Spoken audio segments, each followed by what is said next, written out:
Graça e paz, aqui estamos mais uma vez para podermos trazer mensagem profética para a sua vida. Hoje estamos completando 100 mensagens, são 100 dias pregando sobre o fruir do avivamento. Para nós é um momento um momento muito bom, né? Porque a gente vê que esse assunto é um assunto tão importante, tão preciso, né, para a igreja hoje, que já atingimos 100 mensagens. É claro que essas mensagens esses dias podem curtar mais. Nós pregamos aqui 100 mensagens porque a gente reparte ela em poucos minutos, tá ok? Mas estamos em 100 dias falando sobre esse assunto. Lembrando que nós começamos a falar sobre o fruir do avivamento no dia 9 de julho. Estamos aí até hoje aí falando sobre esse assunto. Queridos, estamos terminando hoje mais um tema sobre o assunto fruir do avivamento, que é personalidades acima de Deus e do reino de Deus. Estamos aqui hoje falando sobre a parte 4, que é a última parte. Vamos lá para os textos que estamos aqui lendo sobre esse tema. Lucas, abra aí, Lucas capítulo 14. Vamos ler a partir do versículo 26 e vamos ler até o 33. 26 até 33, que diz assim: Se alguém vier a mim e não aborrecer seu pai, e mãe, e mulher, filhos, irmãos e irmãs, e ainda também a sua própria vida, não pode ser meu discípulo. E qualquer que não levar a sua cruz e não vier após mim, não pode ser meu discípulo. Pois, qual de vós, querendo edificar uma torre, não se assenta primeiro a fazer as contas dos gastos para ver se tem com que acabar? Para que não aconteça que depois de haver posto os alicerces, e não a podendo acabar, todos os que a virem comecem a escarnecer dele, dizendo: Este homem começou a edificar e não pôde acabar. O qual é o rei, que indo à guerra pelejar contra outro rei, e não se assenta primeiro a tomar o conselho sobre o que, se com 10.000 pode sair ao encontro do que vem contra ele com 20.000? De outra maneira, estando o outro ainda longe, manda embaixadores e pede condições de paz. Assim, pois, qualquer de vós que não renuncia a tudo quanto tem, não pode ser meu discípulo. Amém? Passagem forte, né? Como diz aí um amigo meu, né? Atos dos Apóstolos, capítulo 5, versículo 29, que diz assim: Porém, respondendo Pedro e os apóstolos, disseram: Mas importa obedecer a Deus do que aos homens. 1 Coríntios, capítulo 1, versículo 10. Abra aí, que diz o seguinte: Rogo-vos, porém, irmãos, pelo nome do nosso Senhor Jesus Cristo, que digais todos uma mesma coisa e que não haja entre vós dissensões. Antes, sejais unidos em o mesmo sentido e o mesmo parecer. Ainda em contínuo, em leitura bíblica, 1 Tessalonicenses, capítulo 5, versículo 12 e o versículo 13, que diz assim: E rogamos-vos, irmãos, que reconheçais os que trabalham entre vós, e que preside sobre vós no Senhor, e vos ademoestam, e que os tenhais em grande estima, em amor, por causa da sua obra, tende paz entre vós. Então tá aí o texto. Nós estamos hoje falando sobre a quarta parte desse tema importantíssimo também, que às vezes achamos, eu sempre falo isso, né? Que às vezes achamos que essas coisas elas não interferem na área espiritual, mas você não tem ideia que o diabo, ele trabalha, ele conhece muito bem essas áreas, ele sabe muito bem como manipular a igreja, como não permitir que a igreja atinja, porque ele sabe, se a igreja atingir ao patamar que a qual é estabelecido na Bíblia, que nós pregamos aqui, ele vai perder campo. E avivamento, uma igreja avivada, quer dizer, é uma igreja missionária, uma igreja que vai para o campo missionário, uma igreja que vai ao encontro das pessoas perdidas. Então, ele sabe muito bem disso, ele vai procurar o máximo possível não permitir que essas mensagens cheguem até você. Mas o Espírito Santo, estamos aqui orando para que ele guie essa mensagem até você.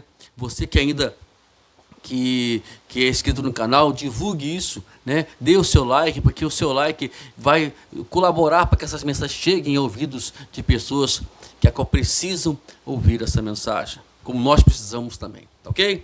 Vamos lá, vamos ao nosso texto aqui. Para colocar de lado as ofensas passadas, a igreja e cristãos estão conduzindo uma forma de encontro de reconciliação, que é uma das tendências mais encorajadoras. Embora não se exija que os vários grupos tragam à superfície velhos argumentos, se requer que eles perdoem de coração completamente. O objetivo não é necessariamente tentar avaliar quem está certo ou está errado, mas para que todos reconheçam e se arrependam de suas atividades e palavras erradas. Embora igrejas já foram divididas, não tenham que se unirem novamente, as amarguras passadas devem ser perdoadas. Em alguns casos, as igrejas realmente elas já estão trabalhando nesse processo de união. Então, vamos agora promover o nosso cultuar, o que chamamos do poder dos cultos de reconciliação. É o momento que vamos para a igreja para podermos estarmos reconciliando com nossos irmãos. Se porventura estivermos enquadrados em algumas coisas aqui que estamos pregando, é momento de a gente fazer reflexão, avaliarmos a nós mesmos, a fazer uma análise da nossa vida e podermos sim reconciliar, perdoar, pedir perdão, perdoar também se for preciso, enfim, mas vivemos uma vida comum com os nossos irmãos. É tão bonito isso. É o que nós mais esperamos para uma igreja. E para que uma igreja seja avivada, para que a igreja seja cheia do Espírito Santo, era preciso que ela entenda isso.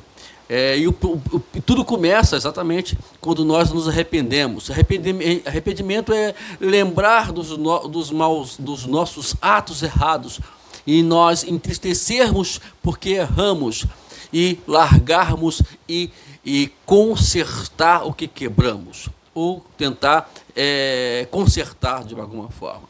Mas é preciso que a gente nos arrependemos. Arrependimento, ele é o primeiro passo. Jesus disse, no capítulo 4 de Lucas, versículo 17, arrependei-vos porque é chegado o reino dos céus. Então, por isso, precisamos nos arrependermos a cada dia. O reino de Deus, ele requer uma vida aberta, uma vida simples, uma vida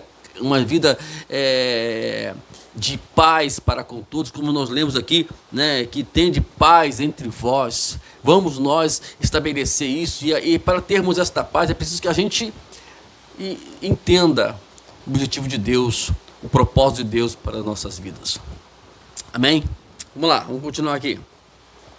Não importa se as tais reconciliações aconteçam no culto ou se os membros encontrem em particular, os resultados são normalmente fenomenais. Não importa onde vai ser esse encontro, seja no culto, seja até mesmo particularmente, você encontrou na rua e de repente você conversa com o seu irmão e ali acaba com essas divisões, essas dissensões, como nós lemos lá em 1 Coríntios capítulo 1, versículo 10, e vamos ter o mesmo pensar, o mesmo parecer. Aleluia. O fato é que muitos crentes e igrejas nunca irão curar-se completamente ou seguir em frente sem tais encontros. É por isso que esse negócio de não ir para a igreja, esse negócio de dizer que quer ser Cristo, quer seguir Cristo em casa, ela é uma ideia diabólica. Me perdoe a minha franqueza, amados. Eu não fica triste porque eu estou falando isso, eu estou falando para o teu bem. Né? É uma ideia diabólica. O diabo vai tentar de todas as maneiras para que você não viva em congregação, não vive em união com o teu irmão. Não, pastor, mas eu posso fazer isso por internet, eu faço isso por computador, eu faço isso por mensagens. Não é isso que Deus quer. Né? A tecnologia, ela é ótima, como nós estamos usando ela aqui. Ela é ótima, mas a questão presencial, a questão pessoal, ela nunca vai poder se perder, mesmo porque a gente lá no céu, como é que a gente vai viver no céu? A igreja, na verdade, é um ensaio, é uma forma de a gente aprendermos a nos relacionarmos. O relacionamento em si, ele veio lá do princípio. Deus criou o homem, ele viu, olha, o homem não pode ficar só. Então, ele quer dizer que é o seguinte, relacionamento, ele é fundamental. Deus criou o homem para ser um ser relacional, um ser que se relaciona, um ser social. Deus criou você e mim e a mim para isso, queridos. Não podemos fugir disso, não. Então, os encontros, elas são importantes, seja onde for. Agora, é claro, a igreja é o lugar mais viável, é o lugar mais propício para poder fazer esses encontros. Por isso que é preciso que você não falte os cultos. Vai para a igreja, dê a paz, abraça o teu irmão, né? Por mais que a gente ainda não pode ficar no meio dos abraços, não, mas pelo menos vá lá, fique próximo do teu irmão. Para finalizar, que nenhum de nós, né, desanime de tudo isso. E Deus certamente nos dará direção e graça para que viemos obedecer a Ele. Ok? Terminamos esta parte importantíssima. Nunca deixe que a personalidade, que as pessoas, elas fiquem acima de Deus e também do seu reino. Mas que Deus seja tudo. Como diz lá Mateus 6,33. O reino dele seja priorizado. Buscar em primeiro lugar o teu reino, a sua justiça. E depois as demais coisas serão acrescentadas. Deus lhe abençoe. Até o próximo tema, hein? Também vai ser muito bom também, hein? Deus te abençoe.